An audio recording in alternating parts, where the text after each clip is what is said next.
ल सबै साथीहरूलाई नमस्कार। जुममा उपस्थित हुनुभएका तथा फेसबुक लाइभमा उपस्थित हुनुभएका सबै साथीहरूलाई आज लकडाउनको 14औं दिन, फेरि पनि लकडाउन थपिसकिएको छ। तपाईहरुलाई हामी सबैलाई थाहै छ, 14औं दिन हामीले हरेक दिन बिहान शेयर बजारमा काम गर्ने, पुँजी बजारमा काम गर्ने केही साथीहरूको बीचमा शेयर मार्केटका न्यूजहरू, इभेन्टहरू र एक्सनहरूलाई विश्लेषण गर्ने प्रकारले र हामीलाई थाहा भएका कतिपय कुराहरू शेयर गर्ने हिसाबले यो कार्यक्रमलाई चलाउँदै आइरहेका छौं। आज 14 दिन पनि हामी प्रोग्राम चलाउँदै छौं र लकडाउनको अवधिभर मानिसहरूलाई अलिकति कुराकानी गर्ने, भेटघाट गर्ने संयोग कम मिल्न सक्छ अथवा मिल्दैन, त्यसलाई थोरै भए पनि परिपूर्ति गर्ने र बजार चलिरहेको छ। अलिकति व्यावसायिक कुरा, अलिकति लकडाउनकै कुरा अथवा अपडेट रहने कुरालाई हामीले हाम्रो कार्यक्रममा समावेश गर्ने गर्छौं। तपाईहरु सबैलाई स्वागत छ आजको कार्यक्रममा। र म अगाडि बढ्न चाहे, म सिधै विषयवस्तुमा प्रवेश गर्न चाहन्छु। आज मैले उठाएका टकिङ पोइन्ट्सहरू, एकजना साथीले अघि भन्नुभयो शेयर मार्केटमा अलिकति नेगेटिभ न्यूज आएको छ, के होला भन्ने जस्तो कुरो गरिसक्नु भयो। अब मैले केही दिन अगाडि, 2-3 दिन अगाडि जस्तो लाग्छ, त्यो न्यूज कभर गरिसकेको छु। त्यही न्यूजको निरन्तरता हो त्यो। एउटा वेबसाइटले अलिकति नेपालका लगानीकर्ताहरू यसरी चुर्लुम्म डुब्न सक्ने सम्भावना छ भनेर एउटा न्यूज दिएको थियो। मैले त्यसलाई हुबहु नभए पनि त्यसको अन्तर्य केही दिन अगाडि नै कभर गरिसकेको छु। र नेगेटिभ कुराहरू धेरै उठाइराख्नु पनि हुँदैन। त्यसैको निरन्तरता मैले हिजो पनि फेरि न्यूजहरू पढे, त्यसलाई अलिकति पछि कुरा गरौँ होला। तर मैले टकिङ पोइन्ट एजेन्डाकै हिसाबले चाहिँ राखेको छैन। त्यसको अन्तर्य म पछि फेरि मिल्यो भने अलिकति रिपिट गरौँला। आज मैले केही शेयर बजारका क्षेत्रका र केही चाहिँ अलिकति आर्थिक जगतका कुराहरूलाई उठाएको छु। शेयर बजार भन्दा अलिकति पर गएर पनि हामीले अलिकति वाइडनिङ हिसाबले पनि हामीले सोच्न सक्यो भने राम्रै हुन्छ।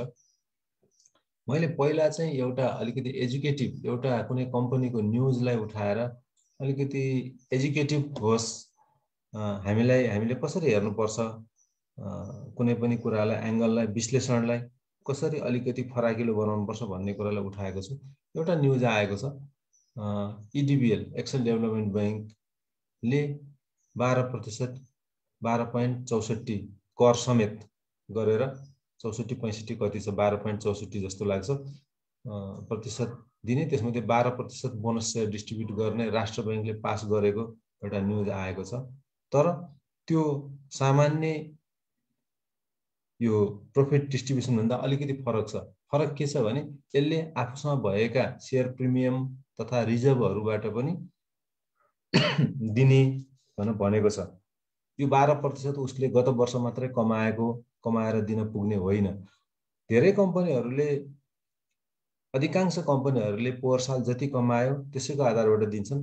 तर शेयर होल्डर प्रति अलिकति उनीहरूलाई पनि बेनिफिट दिनुपर्छ भन्ने धारणा राख्ने कम्पनीको म्यानेजमेन्ट छ भने उनीहरूले त्यो भन्दा पहिले नै सञ्चित भइरहेका रिजर्भ, सरप्लस, हैन, शेयर प्रिमियम जे पनि छन् रिजर्भका कम्पोनेन्टहरू, तिनीहरूबाट दिन सक्छन्।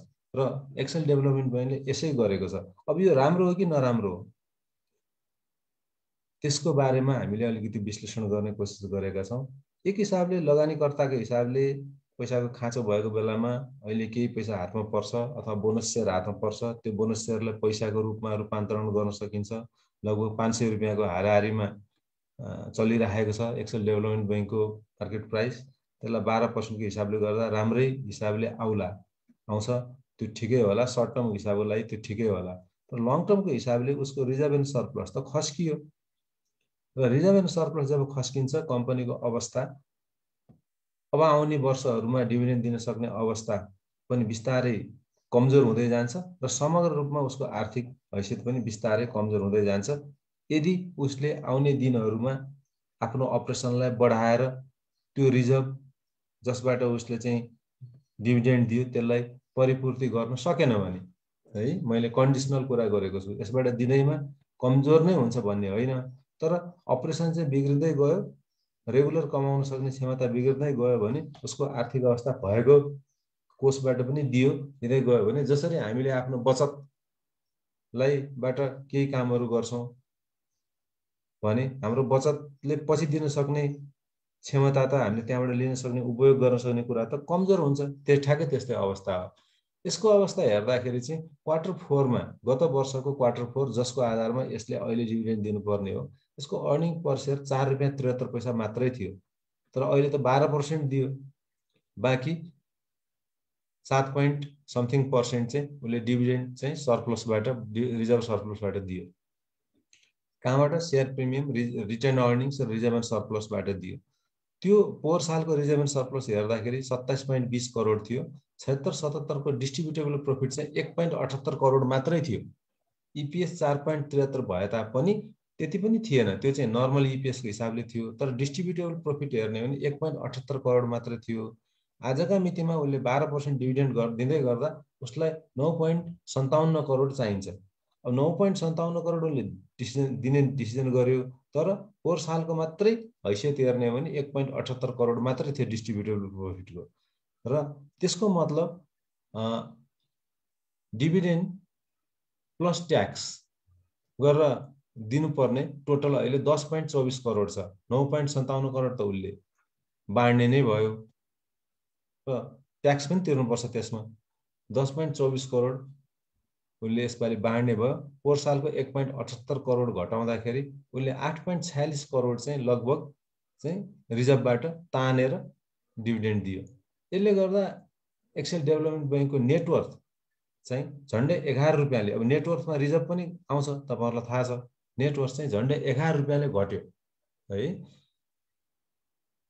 तर यदि उसले अपरेसनमा सुधार गर्न नसकेको भए पहिला उसको 135 रुपैयाँ करिब नेटवर्थ थियो, त्यसलाई 11 रुपैयाँ घटेर उसको नेटवर्थ 122 रुपैयाँ मात्रै कायम हुन आउँथ्यो।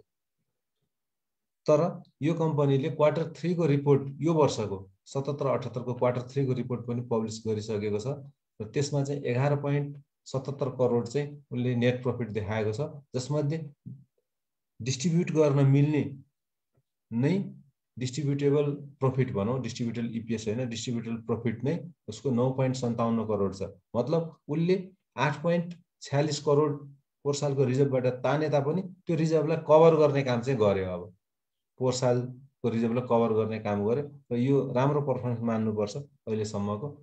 यसले गर्दा त्यो 11 रुपैयाँमा जुन घटेको थियो, यदि रिजर्भहरु सबै जोड्ने, अहिलेको रिजर्भहरु पनि सबै जोड्ने यो प्रॉफिट रिजर्भलाई हो भने यो वर्ष फेरि उसले 157 रुपैयाँ मेरो अर्निङ पर शेयर हो भनेर उसले चाहिँ क्लेम गरेको छ। यसलाई मैले ठ्याक्कै क्याल्कुलेट त गरेर हेरेको छैन, तर अहिले उसको दाबी अनुसार मैले फेरि 11 रुपैयाँ घटाए तापनि नेटवर्कबाट 157 पुर्याएँ भनेर भनेको छ र 9.57 करोड उसको डिस्ट्रिब्युटेबल ईपीएस नै भएको, 11.77 करोड चाहिँ नेट प्रॉफिट नै भएको हिसाबले त्यो एचिभ भएको जस्तो लाग्छ मलाई हैन। त्यसकारण यसरी रिजर्भबाट डिभिडेन्ड दिनु जोखिमपूर्ण हुन सक्छ, स्पेशली अहिलेको जस्तो कोभिडको परिस्थिति, राम्रोसँग काम गर्न नसक्ने अवस्थामा त्यसरी दिनु जोखिमपूर्ण हुन सक्छ। तर राम्रो कम्पनीहरुले चाहिँ यसरी आफ्नो क्षमतालाई आकलन गरेर मैले त्यताबाट दिन्छु अनि यो वर्ष मैले प्रॉफिट गरिसकेको छु, म फेरि आफ्नो फाइनान्शियल पिक्चर चाहिँ उत्तिकै राम्रो बनाउँछु, कभर अप गर्छु भन्न सक्ने कम्पनीले दिएको चाहिँ राम्रो हो। तर डिभिडेन्डकै नाममा भएको पहिलाको चाहिँ दिएर सिध्याउने, अहिले चाहिँ नि कमाउन नसक्ने त्यस्तो खालको फाइनान्शियल पिक्चर आयो भने त्यो चाहिँ फेरि नराम्रो हो। हामी शेयर लगानी गर्दाखेरि यो एउटा मैले यो कम्पनीको मात्र धेरै व्याख्या गरेको हैन, यसलाई एउटा उदाहरण हो दिन लागेको। यो एउटा चाहिँ नि यसलाई मैले माध्यम मात्रै बनाएको हो है। तपाईले फेरि यो ईडीबीएल को चर्चा परिचर्चा बढी गरे नभन्नु होला, कुनै न कुनै उदाहरण त लिनुपर्छ। यसरी हामीले हेर्दाखेरि अब हामी शेयर होल्डरले हेर्दाखेरि चाहिँ यसले त 12% दियो भनेर खुसी मात्रै हुने हैन कि, त्यसको अलिकति भित्र गएर कहाँबाट दियो 12%, यसको क्षमता थियो कि थिएन, थिएन भने यसले रिजर्भबाट दिइराखेको भने कसरी दियो, र रिजर्भबाट दियो ठिक छ, क्षणिकको लागि हाम्रो लागि राम्रो, तर यसले अहिलेसम्मको क्वार्टरहरुमा चाहिँ पर्फर्मेन्स कस्तो गरेको छ त्यो पनि हेर्नु पर्यो। होइन पर्फर्मेन्स चाहिँ राम्रो छैन भने के गर्ने, पर्फर्मेन्स राम्रो छ, तपाईले लङ टर्मको लागि लिनु भएको यस्ता कम्पनीहरु भने कन्टिन्यू होल्ड गर्नुस्, हाम्रो स्ट्र्याटेजी त्यस्तो हुनु पर्यो। पर्फर्मेन्स चाहिँ राम्रो छैन है अहिलेको रिसेन्ट क्वार्टरहरूमा भनेदेखि चाहिँ डिभिडेन्ड त लिनै पर्यो, डिभिडेन्ड लिएर एउटा अप्टिमम पोइन्टमा एक्जिट भएर छोडिदिनुहोस्, किनकि अर्को वर्ष त यसले लङ टर्म केही पनि दिनेवाला छैन होइन। त्यसरी लङ टर्मको स्ट्राटेजीलाई हामीले यसरी मिलान गर्नुपर्छ आफ्नो स्ट्राटेजीसँग, कम्पनीको अवस्था र डिभिडेन्डहरू दिएको कुरालाई पनि हामीले आफ्नो रणनीतिसँग मिलान गर्न सक्छौँ। यो मैले फर्स्ट पोइन्ट उठाएको थिएँ। यो not only Excel development bank, सबै बैङ्कहरूको डिभिडेन्डहरू तपाईँहरूले यसरी एनालाइसिस गर्नु होला। आफूसँग भएको डिभिडेन्डको कम्पनी कति हुन्छ र 15, 20, 30वटा कम्पनी हुन्छन् होइन हामीसँग भएका, त्यसरी हेर्ने बानी गर्नु होला। अर्को न्युज चाहिँ अब हिमालयन ब्याङ्क र नेपाल इन्भेस्टमेन्ट ब्याङ्कको मर्जर आज अब फाइनल समझदारी हुने एफ्लाटोटलमा भन्ने न्युज आएको छ। अन्ततोगत चाँडै नै भयो यो होइन, अलिक ढिलो हुन्छ कि जस्तो लागेको थियो, तर यो चाहिँ राम्रो न्युज मान्नुपर्छ, अलिकति चाँडै नै भयो। हिमालयन ब्याङ्कको डिडिए ड्यु डिलिजेन्स रिपोर्टबाट चाहिँ 102 रुपियाँ प्रति सेयरको जस्तो हिसाब आएको छ मर्जरको लागि है, यो नेटवर्थ होइन, यो मर्जरको लागि 102 रुपियाँ हुँदै गर्दा इन्भेस्टमेन्ट ब्याङ्कको 100 रुपियाँ गर्ने कि भन्ने कुरा आएको छ। 102 भर्सेस 100, यसले गर्दा हिमालयन ब्याङ्कको पल्टा अलिकति भारी देखिन्छ। तर अर्को एउटा पनि त्यसमा न्युजमा एनेक्स के आएको छ भने 10% तलमाथि भयो भने डिडिएले यदि 110 भर्सेस 100 सम्म पनि देखायो भनेदेखि पनि हामी चाहिँ 1:1 नै जाने भन्ने उनीहरूको सहमति छ। अब पछि कुन कुन फोर्सले काम गर्छ त्यो हुन्छ हुँदैन पछिको कुरा, अहिले चाहिँ न्युजको एउटा सम्भावना यस्तो पनि छ भनेर त्यो पुछ्रे न्युज त्यसमा ट्याक्क जोडिएको छ, त्यो कुरा हेर्नु होला। त्यसले चाहिँ फेरि के देखायो भनेदेखि इन्भेस्टमेन्ट ब्याङ्क र हिमालयन ब्याङ्कको सेयर 1:1 जाने भन्ने देखायो। यसले हामीलाई के इम्प्याक्ट पर्छ, अब तपाईँहरू यही मर्जरको पछाडि लागेर अन्धाधुन्ध किनबेच गर्नु चाहिँ हुँदैन। तर हिमालयन ब्याङ्क र एनआइबीको हेर्नुहोस्, एनआइबीको अलि सस्तो छ जस्तो लाग्छ मलाई सेयर। अब यो कुन बेलामा फेरि अब हुने बित्तिकै फ्याट्टै रोकिन्छ, अब उनीहरूले सहमति गरे नेप्सेमा चिठी पठाइदिइहाल्यो भने फेरि मर्जर रोकिन्छ। तर अहिलेको अवस्थामा चाहिँ एचबिएल र एनआइबी हेर्नुभयो भने एनआइबीकै अलिकति सस्तो छ, 1:1 जाने सम्भावना भयो भने सस्तो सेयर लियो भने पछि अलिकति भए पनि फाइदा हुने भयो। मैले अस्तिकै न्युजमा यो उठाइसकेको जस्तो लाग्छ। अहिले तपाईँले एचबिएल र एनआइबीको हेर्नु भने त्यतिखेर लगभग कति रुपियाँको धेरैको फरक थिएन, 23-24 रुपियाँको फरक जस्तो लागेको थियो मलाई, 23-24 कि 40 रुपियाँ यस्तै कतिको फरक भयो जस्तो लाग्थ्यो। अहिले त्यो डिफरेन्स नहुन सक्छ, किनकि यो न्युज आउने बित्तिकै अब फेरि इन्भेस्टमेन्ट ब्याङ्कको चाहिँ त्यो एउटा लेभलमा पुगिहाल्छ, सबैले हामीले जस्तै गरी एनालाइसिस गर्न थाल्यो भने होइन। त्यसबाट हेर्नुहोस्, अब यदि त्यसमा डिफरेन्सेस देख्नुहुन्छ र यो मर्जरलाई फलो गर्नुहुन्छ, न्युजलाई फलो गर्नुहुन्छ भने एनआइबीको लिँदाखेरि अलिकति बढी विनर हुन्छ त्यो मान्छे जस्तो देखिन्छ। अब अर्को कुरा, मर्जरमा ध्यान दिइसक्नु पर्ने भएपछि चाहिँ मर्जर भइसकेपछि चाहिँ त्यसलाई फेरि एकीकृत कारोबार हुन दुईटैको प्रक्रियाहरू मिलाएर कानुनी प्रक्रिया, उनीहरूको बिजनेस गाभ्नु पर्यो, धेरै कुराहरू छन्, स्टाफहरूको एडजस्टमेन्ट गर्नु पर्यो, शाखाहरू मिलाउनु पर्यो, धेरै कुराहरू हुन्छन् मर्जरको पछाडि, मर्जर पछि गर्नुपर्ने। अनि त्यो सबै कुराहरू भइसकेपछि बल्ल सेयर मार्केटमा एकीकृत कारोबारको लागि लिस्टिङ हुन्छ, एकीकृत कारोबार खुल्छ। त्यो गर्ने बेलासम्म कम्तीमा 6 महिना यो सेयरको कारोबार अड्किन सक्छ। यदि हामीले सर्ट टर्मको लागि लिएको हो यो दुईटै कम्पनीहरू भने त्यति बेलासम्म कुर्न भ्याइँदैन, लङ टर्मको लागि हो भने ठिकै होला। तर कतिको स्ट्राटेजी के हुन्छ भने जस्तो म सस्तो भएको कम्पनी लिन्छु र मर्जरमा रोक्का हुनुभन्दा अगाडि नै म चाहिँ बेचिदिन्छु भन्ने हो। तर मर्जरको रोक्का फेरि तपाईँहरू कुनै यो चाहिँ मिडियामा एनाउन्स भएर हुँदैन नि है, उनीहरूको म्यानेजमेन्टले डिसिजन गर्यो त्यो रोक्का भइहाल्छ भोलिपल्टदेखि। त्यसकारण त्यो अब भोलि गरौँला, भोलि बेचौँला, पर्सि बेचौँला भनेर बस्यो भने रोक्का भएपछि फसेको फसै भइन्छ, अड्केको अड्कै हुन्छ। त्यो पार्टलाई पनि ध्यान दिनु होला। यदि लङ टर्मको लागि हो भने त धेरै प्यानिक हुनु पर्दैन त्यसमा। तर सर्ट टर्मको लागि मैले लिएको थिएँ भन्ने अनि मर्जरबाट रोकिन सक्छ भन्ने एस्पेक्टलाई, त्यो डाइमेन्सनलाई वास्ता गरिएन भने फेरि त्यो ऱ्याङठ्याङ मिल्दैन। त्यो कुरा तपाईँहरूले विचार गर्नु होला कसको के स्ट्राटेजी छ। अर्को एउटा न्युज आएको छ, यो पनि अलिकति ग्राउन्ड ब्रेकिङ न्युज हो भन्ने मलाई लाग्छ। यदि यसमा सत्यता छ भने नेपाल राष्ट्र बैङ्कले अब राइट सेयर चाहिँ बिल्कुलै टाइटली डिसअलाउ गर्ने, नदिने, राइट सेयरको स्वीकृति नदिने। किनकि बैङ्क तथा वित्तीय संस्थाहरू पहिला साधारण सभाबाट पास गर्नु पर्यो राइट सेयरको लागि, अनि त्यसपछि राष्ट्र बैङ्कबाट त्यसको स्वीकृति लिनु पर्यो, अनि बल्ल धितोपत्र बोर्डमा जाने हो। है। तर त्यसलाई हामी पटक्कै दिँदैनौँ, किनभने यसले गर्दा चलखेल भयो। राइट सेयर हाल्छन् हाल्दैनन् पछिको कुरा भयो। राइट सेयर के को लागि भन्ने पनि चाहियो। जुन बैंकसँग तरलता फालाफाल छ अथवा चाहिँ पैसा टन्न छ, त्यसलाई के प्रोजेक्टको लागि राइट सेयर चाहियो त? फेरि राइट सेयर भनेको त बैंक अथवा कम्पनीहरूको चाहिँ ग्रोथको लागि चाहिने हो, कुनै विशेष योजनाको लागि चाहिने हो। म त्यो राइट सेयर बापत पैसा लिन्छु 100 रुपियाँको दरले, र त्यसबाट राम्रो कमाएर म रिटर्न पनि दिन्छु, ट्याक्स पनि तिर्छु, बिजनेस पनि चलाउँछु भन्ने उद्देश्यको लागि चाहिने हो। अनि काम चाहिँ के पनि छैन। अनि साधारण सभाबाट राइट सेयर पास गरिदिने, यो चाहिँ सेयर मार्केटलाई चलखेल गराउनको लागि यस्ता कामहरू भइरहेका छन्। त्यसकारण हामी राइट सेयर दिँदैनौँ। साधारण सभाले पास गर्नु त के ठुलो कुरो भयो र? आफ्नै कम्पनीको साधारण सभा हो, अनि म्यानेजमेन्टले मिलाएर पास गरिहाल्छन्। त्यसलाई हामी मान्यता दिँदैनौँ। र यो चाहिँ सेयर मार्केटमा चलखेल गर्ने खालका कामहरू भए यसले गर्दा त्यसो भएर हामी चाहिँ दिँदैनौँ भन्ने न्युज आएको छ। र बरु मर्जरमा जानुहुन्छ भने जानुस् भन्ने, मर्जर प्रायोरिटी हो, राइट सेयर प्रायोरिटी होइन भन्ने भएको छ। यो यसो हेर्दाखेरि चाहिँ कहिलेकाहीँ धान खाने मुसो चोट पाउने भ्याकुतो भन्ने जस्तो होला जस्तो पनि देखिरहेको छ। बैंक तथा वित्तीय संस्थाहरूले त्यस्तो धेरै राइट सेयरमा फोकस गरेर राइट सेयरमा को निर्णयहरू गराएका छैनन्। गराएका इन्सुरेन्सहरूले हुन्। तर नियामक निकायले भएर अर्काको घरमा झगडा परेको देखेर आफू पहिले चेत्नुपर्छ भन्ने जस्तो हिसाबले पनि राष्ट्र बैंकको यो न्युज आएको जस्तो मलाई लाग्छ।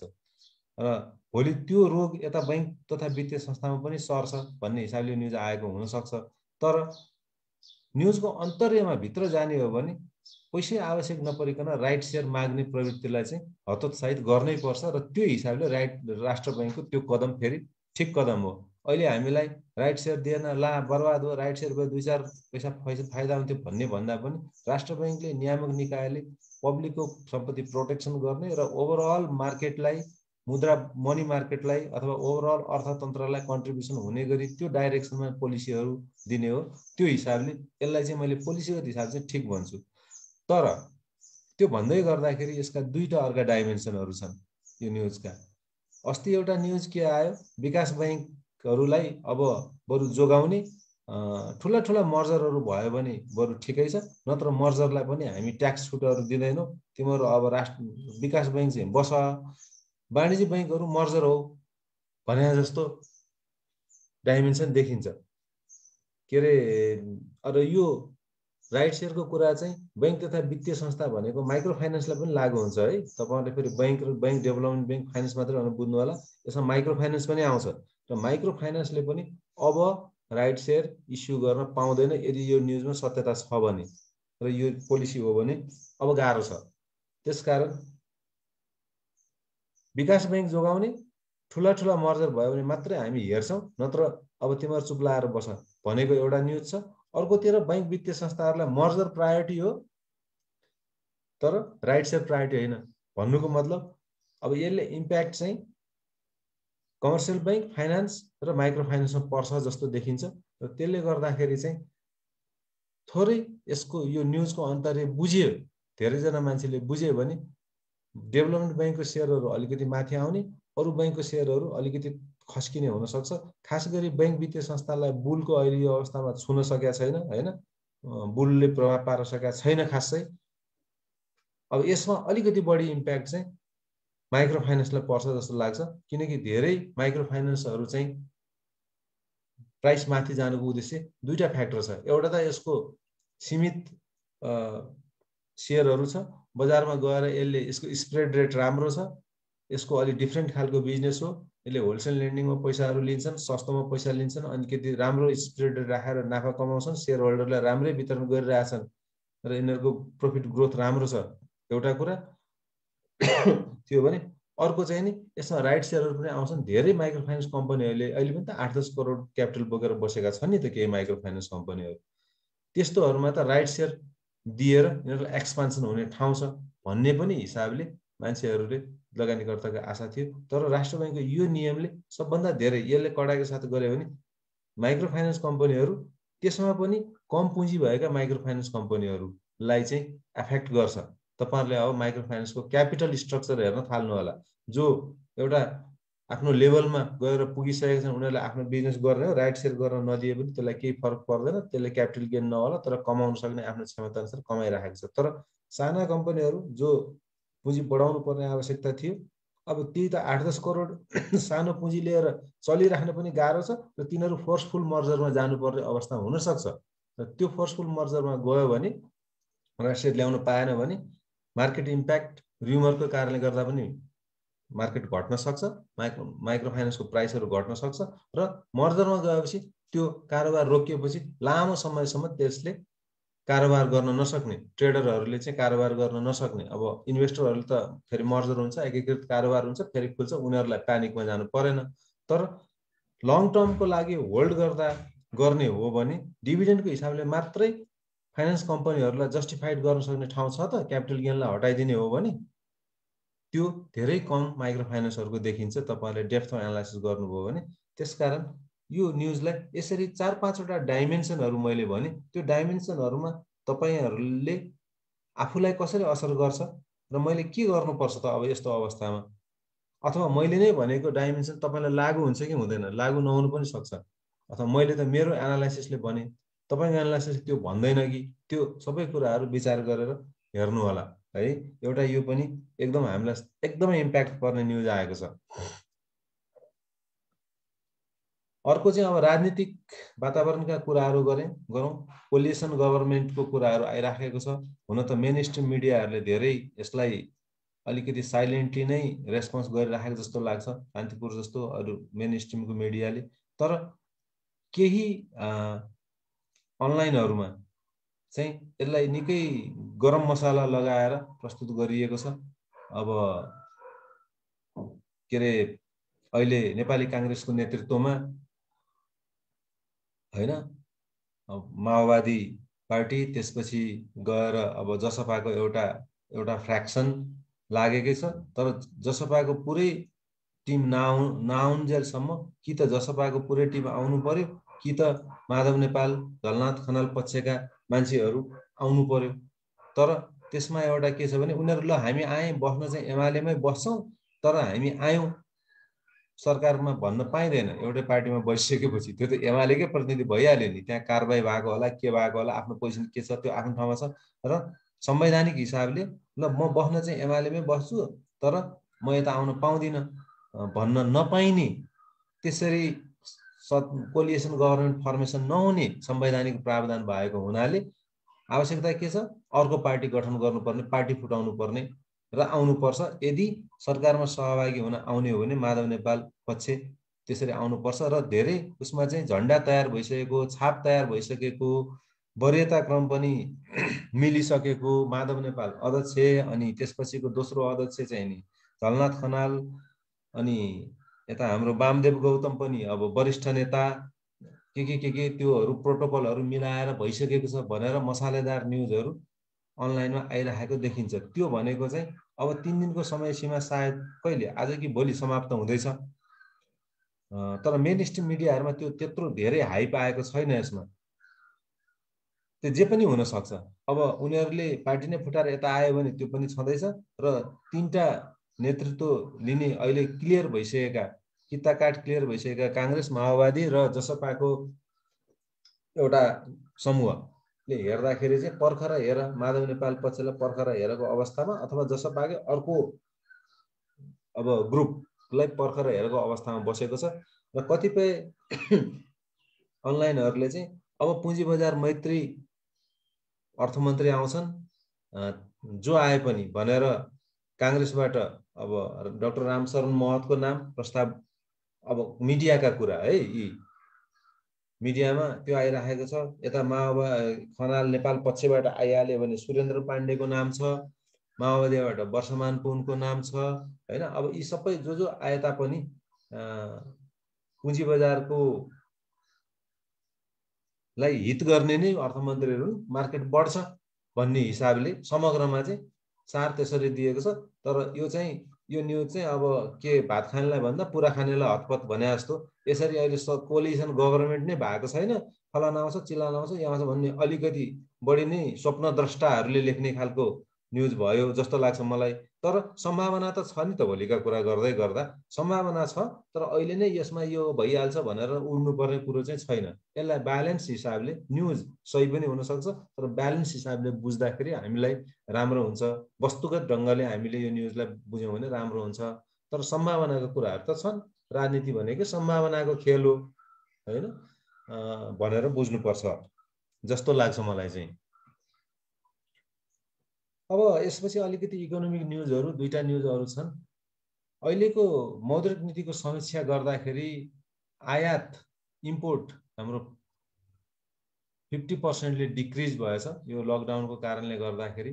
त्यो ठिकै छ, पोहोर सालको तुलनामा भन्दा 50%ले यो जति आउनु पर्थ्यो रियल क्यापेसिटी भन्दा 50%ले घट्यो। तर पर्सेन्टेजकै कुरा गर्ने हो भने चाहिँ पोहोर सालसँग कुरा गर्ने हो भने फेरि 13.1% बढेको पनि छ है।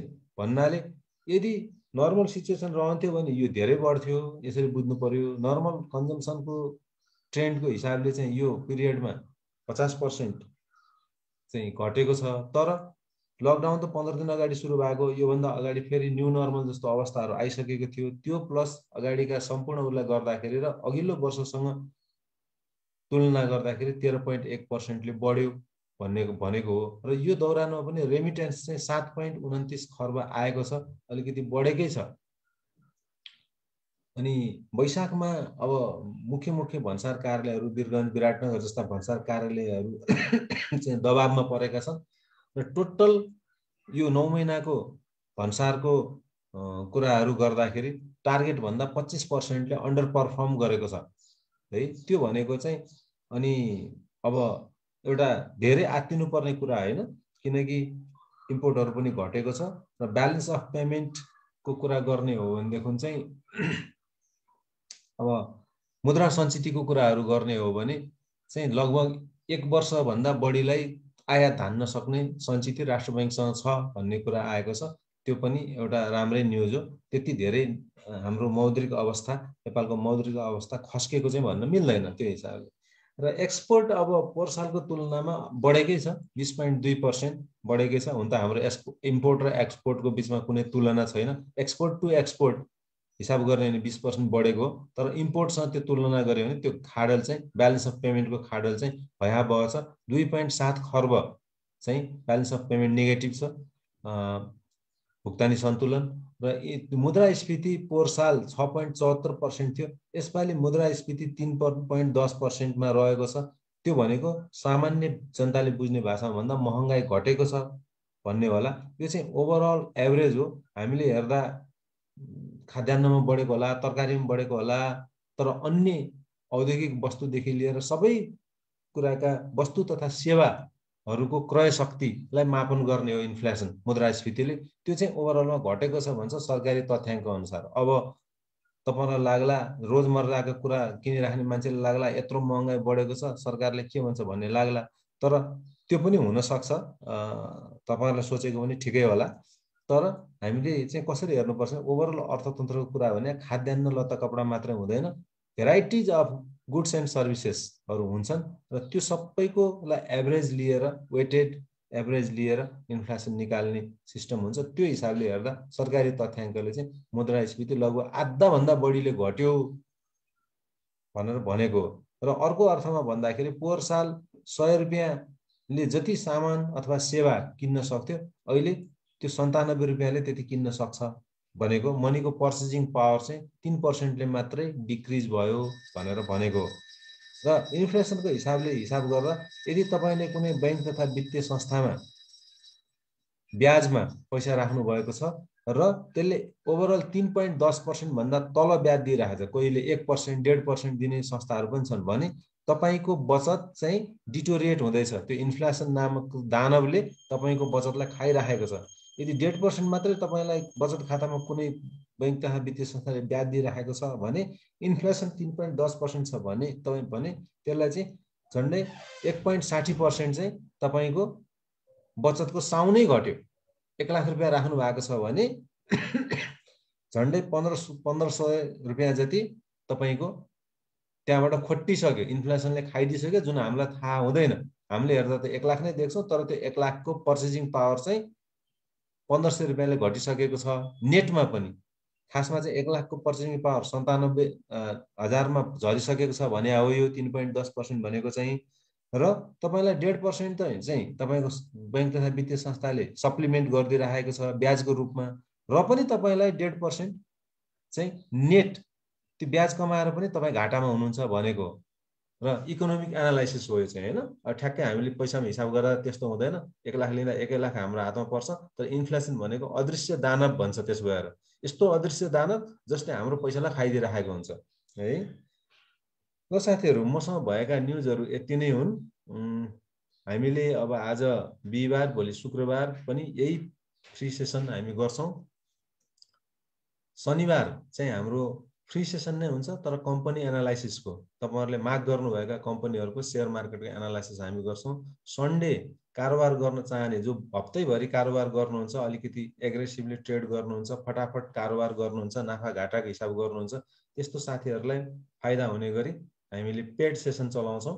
त्यसको फी यहाँ दिइराखेको छ र क्यूआर कोड पनि दिइराखेको छ। तपाईले क्यूआर कोडबाट आफ्नो लेखेर फी पठाउनु भयो र रिमार्क्समा तपाईको मोबाइल नम्बर अथवा इमेल लेखिदिनु भयो भने हामी तपाईलाई कोड पठाउँछौं। यो चाहिँ सन्डेको पेड सेसन हो। मन्डेबाट फेरि यो फ्री सेसन लकडाउन हुन्जेलसम्म चलि नै रहन्छ।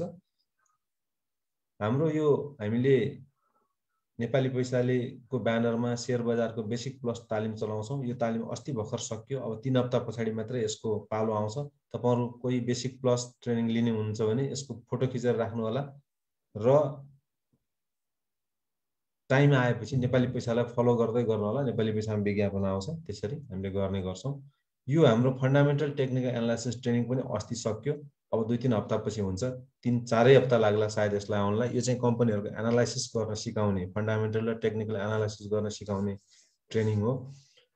यो मितिमा नजानु होला। यो पुरानो स्लाइड राखेको छ। यो 3-4 हप्ता पछि हुन्छ। नेपाली पैसा फलो गर्दै गर्नु होला। यसको स्न्यापशट राख्न सक्नुहुन्छ। तपाईहरुले यसमा जोइन गर्न सक्नुहुन्छ, तर अलि पछाडी एनाउन्समेन्ट भएपछि। हामी आउने शनिबार पर्सिबाट यो जम्बो पेन्सन प्लान स्टार्ट गर्दैछौं। धेरै साथीहरुले रजिस्ट्रेसन गरिसक्नु भएको छ। यसपालि मैले लिमिटेड मान्छेहरु मात्र राख्ने विचार गरेको छु र कोटा चाहिँ एकदम लगभग स्याचुरेसनतिर जाँदैछ। केही सिटहरु मात्रै बाँकी छ।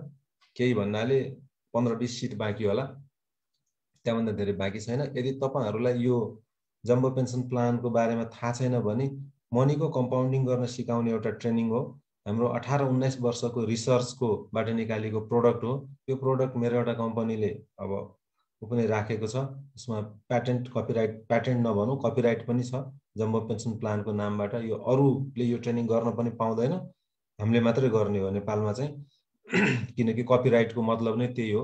यो एकदम 100% लिगल र सेफ तरिकाले तपाईले अहिले 1 वर्ष लगाउनु भयो भने 15 वर्ष, यो बीचबीचमा मलाई पैसा चाहिन्छ, सर्ट टर्म पैसा चलाउने मान्छेहरुको लागि होइन साथीहरु। यो लङ टर्म तपाईहरु धेरै आफ्नो काम गर्दै गर्नुस्, लगानी गर्दै गर्नुस्, तर एउटा दुईटा लगानी यस्तो पनि गरेर छोड्नुस् जसले तपाईलाई तपाईको रिटायरमेन्टलाई सेफ बनाउँछ। किनकि लगानी गरेका कुरा, शेयर मार्केटको कुरा, सबै कुराहरुमा रिस्क धेरै हुन्छ। त्यो रिस्क धेरै भएर जिरो भएछ 15 वर्ष पछाडी भन्ने पनि तपाईको यो इन्भेस्टमेन्टले चाहिँ तपाईलाई उतार्छ, तपाईको रिटायरमेन्टलाई ह्यापी बनाउँछ। 1 लाखको 10 लाख कसरी बनाउने 15 वर्षको दौरानमा, त्यो पनि पैसा कसैलाई दिएर होइन, आफ्नो पैसा आफैसँग राखेर कुन ठाउँमा पैसालाई जागिर दिने, पैसालाई एउटा यस्तो जागिरमा लगाइदिनु पर्यो जसले 15 वर्षमा 10 लाख ल्याएर हामीलाई दियोस्। त्यस्तो ट्रेनिङ हो। यो चाहिँ शनिबारबाट चल्दैछ। शनिबार जेठ 1 गतेदेखि 4 गतेसम्म बेलुका 6 बजेदेखि 8 बजेसम्म हुन्छ। तपाईहरुलाई यसमा पार्टिसिपेट गर्न मन लाग्छ भने यो क्यूआर कोडबाट पठाउन सक्नुहुन्छ। यहाँ दिएको नम्बरहरुमा पनि तपाईले पैसा ट्रान्सफर गर्न सक्नुहुन्छ। र यसको नर्मल फी चाहिँ 2500 रुपैयाँ हो। तपाईहरुले च्याट बक्समा, अब धेरै साथीहरु जसले पहिला लेखिसक्नुभयो उहाँले लेख्नु परेन। जो नयाँ साथीहरु यदि आउनु भएको छ भने च्याट बक्समा लेख्नुस् इन्ट्रेस्टेड फर हाइब्रिड भनेर, र तपाईको मोबाइल नम्बर र इमेल आइडी लेख्नु होला च्याट बक्समा सँगसँगै। त्यो भयो भने हामी तपाईहरुलाई फलो अप पनि गर्छौं।